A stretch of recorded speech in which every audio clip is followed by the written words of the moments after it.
আগামী বাংলাদেশ ইনশাআল্লাহ ইসলামের বাংলাদেশ। তরুণদের মধ্যে যে ইসলামী জাগরণ সৃষ্টি হয়েছে, আমি আশা করি যে এই জাগরণ আমাদেরকে সামনে আলোর পথ দেখাবে। আমরা সরাসরি প্রশ্ন উত্তরে যদি যাই তাহলে বলবো যে সমস্ত ভাস্কর্য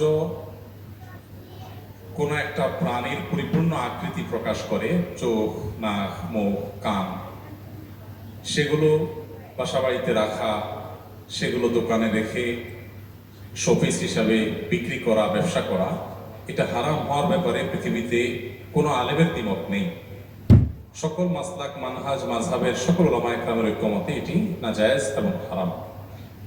যার কারণে আপনার বাবার কর্তব্য হবে তার ব্যবসায় এই আইটেমটা যেন না রাখেন। তার জন্য তাকে আপনি বোঝান, আল্লাহর ভয় তাকে দেন, অন্যদেরকে দিয়ে আপনি বোঝান এবং তার জন্য দোয়া করেন। তবে এখানে মনে রাখতে হবে যে একটা দোকানে অনেক আইটেম আছে, তার ভিতরে এইটা একটা আইটেম। এর মানে এই না যে দোকানের সমস্ত উপার্জন হারাম হয়ে গেল। এই হারাম পণ্যটি যে পরিমাণ থাকবে, এর যতটুকু প্রফিট হবে ঠিক ততটুকু হারাম হবে, বাকি সবগুলো হারাম হয়ে যাবে না।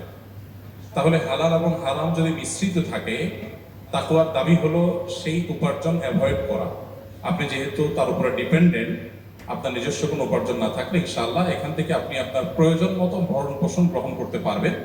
তবে যদি আপনার নিজের কিছু করার সুযোগ থাকে, আপনার সেটা করা উচিত। এবং বাবার সাথে বেয়াদবি নয়, তাকে আপনার অপারগতার কারণ, আল্লাহর বিধানের প্রতি আপনার আনুগত্য, সেটি আপনি তাকে খুব বিনয়ের সাথে বোঝাবার চেষ্টা করবেন। আমাদের অনেক তরুণ ভাইরা আছেন, দিনের পথে আসলে বাবা মার সাথে যাচ্ছেদা ব্যবহার করে ফেলেন, হয়তো যৌক্তিক কারণে। মনে রাখবেন, বাবা মা তারা এমন ব্যক্তিত্ব, যৌক্তিক কারণেও তাদের সাথে রূঢ় আচরণ করবার কোনো অনুমতি নেই। তারা যদি আমাদেরকে কুফরি করতেও নির্দেশ করেন, তাও আল্লাহ তাআলার নির্দেশনা হলো ফালা তুতি'হুমা, তাদের সেই কথা শুনবে না। তবে ওয়াসাহিবহুমা ফিদ দুনিয়া মারুফা, সুন্দরভাবে তাদের সাথে আমাদের বসবাস করতে হবে। অতএব বাবার সাথে ব্যবহার করবেন না। নিজে বিকল্প উপার্জনের পথ বের করা পর্যন্ত নিজের প্রয়োজনীয় সম্পদ সেখান থেকে গ্রহণ করতে পারেন। আর বাবার প্রত্যেকটা সম্পদের সবটুকুন যেহেতু হারাম উপার্জন না, বিধায় তার সকল প্রত্যেকটা সম্পদ আপনি বর্জন করবেন, এই ঘোষণা দেওয়া আমি প্রয়োজনীয় মনে করছি না। আনুপাতিক হারে যতটুকু হারাম আপনি ততটুকু বর্জন করলেন, বা নিলেও সেটা সওয়াবের নিয়ত করা ছাড়া দান করে দিলেন, এটা আপনি করতে পারেন। তবে আপনার চেষ্টা করা উচিত বাবাকে হেদায়েতের পথে আনার জন্য, নিজে বোঝানো, অন্যদেরকে দিয়ে বোঝানো, আল্লাহর কাছে চোখের পানি ফেলে দোয়া করা। আবু হুরায়রা রাদিয়াল্লাহু তাআলা আনহুর মা যখন হেদায়েতের পথে ছিলেন না, তিনি চোখের পানি ফেলেছেন, নবী সাল্লাল্লাহু আলাইহি ওয়াসাল্লামের কাছে দোয়া চেয়েছেন, আল্লাহ তাআলা কিন্তু তাকে হেদায়েত দিয়েছেন। অতএব আমরা নিরাশ হব না, অব্যাহত গতিতে আমাদের চেষ্টা চালাবো।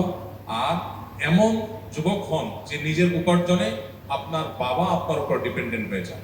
আমরা অনেক যুবকরা আছি, দিনের পথে, ধর্মের পথে আসলে আমরা একটু ঢিলা হয়ে যাই। সরি ফর দিস ল্যাঙ্গুয়েজ, ঢিলা হয়ে যায় আমরা অনেকে।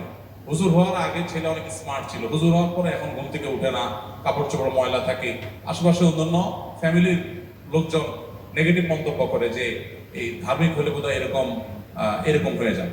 তো আমাদের দিন আমাদেরকে সর্বোচ্চ সিরিয়াসনেস আমাদের মধ্যে আনতে শেখায়। ইন্নাল্লাহা ইউহিব্বু ইযা আমিলা আহাদুকুম আমালান আন ইউতকিনাহু, আল্লাহ তাআলা পছন্দ করেন কোনো কাজ করলে সেটা ইতকানের সাথে, দৃঢ়তার সাথে, সর্বোচ্চ